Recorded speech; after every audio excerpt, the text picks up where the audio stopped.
Welcome to the podcast Who Will Save Our Planet? A Our Only Home podcast production supported by Europa.net. Hello everyone, welcome to the first episode of Our Only Home's podcast series Who Will Save Our Planet?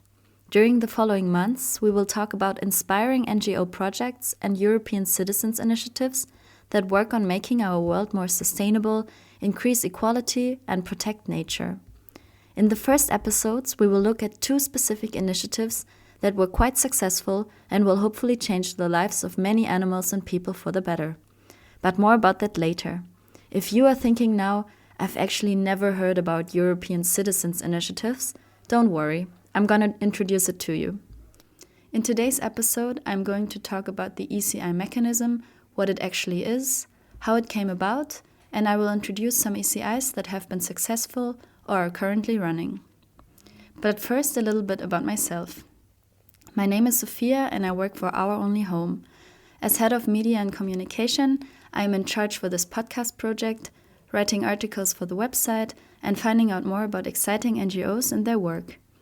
Our Only Home is a platform that was started to make it easier for people to become active in NGOs or projects, and also to increase the visibility of the NGOs themselves.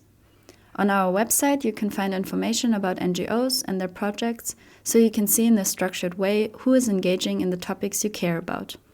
Then you can decide whether you want to donate to an organization, volunteer, or just check out who's working in your city or your region. We decided to start this podcast series so that more people learn about projects, NGOs, and initiatives that try to make our world a better place. So now you know who we are, why we're doing this podcast, and what we'll be talking about. So let's get started. First of all, what is an ECI? As I've already mentioned, the acronym ECI stands for European Citizens Initiative. The ECI mechanism was established in 2007 through the Treaty of Lisbon. The idea grew out of criticism about the inaccessibility of EU policymaking and the demand for a way for citizens to get involved more directly. EU politics can often seem quite far away from us people, and it's also a lot to ask to always stay up to date with what is decided in Brussels. Still, we should be, because important decisions are made that affect all of us. So the ECI mechanism aims at enhancing direct democracy through the possibility of starting an initiative with relatively low barriers. You basically need three things to start an ECI: an idea to change something in the whole European Union, people who agree with you and want to change the same thing, and people who sign your initiative. But let's start with the first thing, the idea. Imagine you think that the right to clean water should be guaranteed to everyone in the EU, regardless where they live. Or you believe that there should be an EU-wide return system for plastic bottles, as there is, for example, in Germany or Denmark. Or you think that there needs to be a law that affordable housing is accessible for everyone. Well, all of these issues have actually already been tackled in ECIs. So if there is anything you think should be changed, and it would be more effective to do so at an EU-wide level because it is, for example, an environmental issue that does not stop at state borders, then it might be an idea to start an ECI. Once you came up with your idea, you should check whether there is no regulation that already exists in that regard. But even if there are already policies about that topic, maybe you disagree with them, or you think that they are not effective enough. You write down your thoughts and you try to find people in other EU member states who care about the same issue and want to change the same things. In order to register an ECI, you need to be at least 7 people from 7 different member states. That is to show that the issue you want to tackle is of EU-wide concern and is, for example, not only relevant to 2 countries.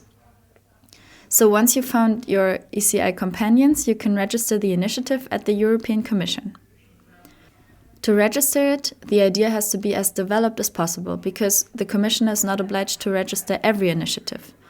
It makes sense to develop a plan of how to explain your idea in the most convincing way and how to plan your campaign in order to reach the required goal of 1 million signatures. Once you've submitted your idea, the Commission will reply within 2 to 4 months, and in the best case, your initiative will be visible on the ECI page from that moment onwards. But now the real work starts, your campaign. You need to collect at least 1 million valid signatures within 1 year. And there are also certain thresholds to pass in the different member states. That means that you cannot collect all the signatures in one member state, but you need to reach minimum numbers in at least 7 member states according to the population size of the country. So basically that means that you need to collect more signatures in France than in Belgium, because more people live in France than in Belgium. You can collect the signatures either on paper or online. And it could be good to get organizations on board who have the resources and visibility to promote your idea. Or you just try to convince and reach as many people as possible on your own. But that's often a bit harder because many people don't even know about the ECIs. Everyone who is an EU national and is old enough to vote in the European Parliament elections can sign your initiative. It can be good to collect more signatures than you need, since some might turn out invalid. So once the 1-year phase of signature collection has ended, you hand in your signatures to the Commission. Within 6 months, the Commission is obliged to verify the signatures and consider your claims. It will publish an answer reacting to the ECI. That does not mean that the Commission will implement your claims or ideas, but in any case, it needs to provide reasoning why or why not action is taken. So this was quite a lot of information to start out with, so let's recap. You need an idea that is relevant for people in the whole European Union. You need to be 7 people from 7 different member states, at least, who want to change the same thing and agree to hand in an initiative together. And you need to collect 1 million signatures within 1 year. So, now you know how to start an ECI, but of course, the most important thing is having an idea. In order to give you a bit of inspiration, I will present a few ECIs that were successful and a few where the signature collection is still open. So if you want to check them out, you can even sign the ones you like on the website of the Commission. The first initiative that I want to present to you is the Right to Water initiative, which I already mentioned shortly in the beginning. It was the first initiative to reach the 1 million signatures in 2013. The organizers demanded from the EU to ensure that everyone who is living in the EU also enjoys the right to clean water and sanitation. And also that water supply and management of water resources are not subject to internal market rules. So water should not be something that is traded and subject of market liberalization, but rather the access should be guaranteed to everyone. The initiative was a big success. The Commission published in its answer that it agrees with the claims of the initiators and commits to working on the implementation of the EU water quality legislation, to start a consultation on the Drinking Water Directive, and also to improve access of quality water in the EU.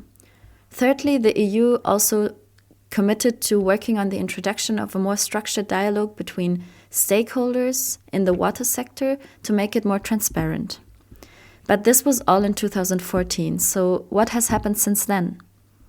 In 2018, the Commission made a proposal which was a direct follow-up on the Right to Water initiative. The proposal was an adaptation of the revised Drinking Water Directive.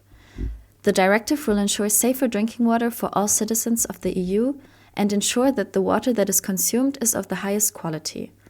Furthermore, the proposal was also agreed upon by members of the European Parliament in December 2020.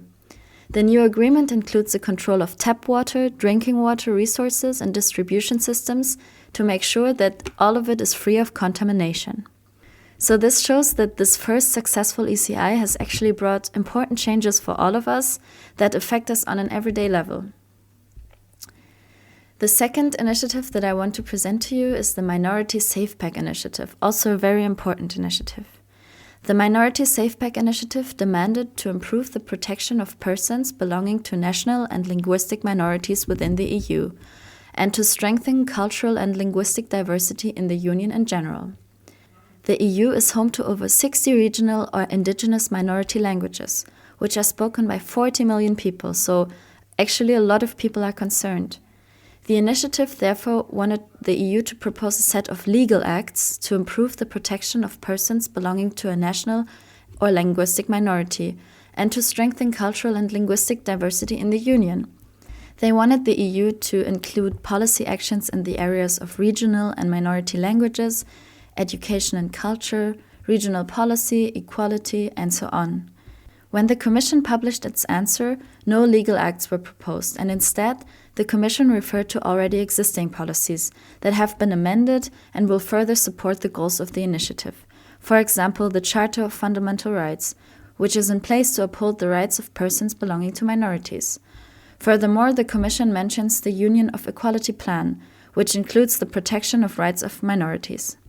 The answer of the Commission was criticized by many people, for example, by the organizers of the initiative, but also by members of the European Parliament, saying that the Commission rejected the initiative with a barrage of speeches without taking any action. This example shows that even though an initiative was supported by so many people in the EU and was successful, the Commission did not propose any new legislation. But anyway, the Commission was alerted to these topics and hopefully will include the rights of minorities in further policy making. The last two initiatives that I want to present today are actually still open for signature collection. The first one is called Green Garden Rooftops Initiative. The organizers of the initiative believe that planting trees and flowers on rooftops can help to alleviate the climate crisis. Especially flat rooftops of large industrial buildings have negative effects. For example, they absorb a high level of heat and thereby they heat up the entire building.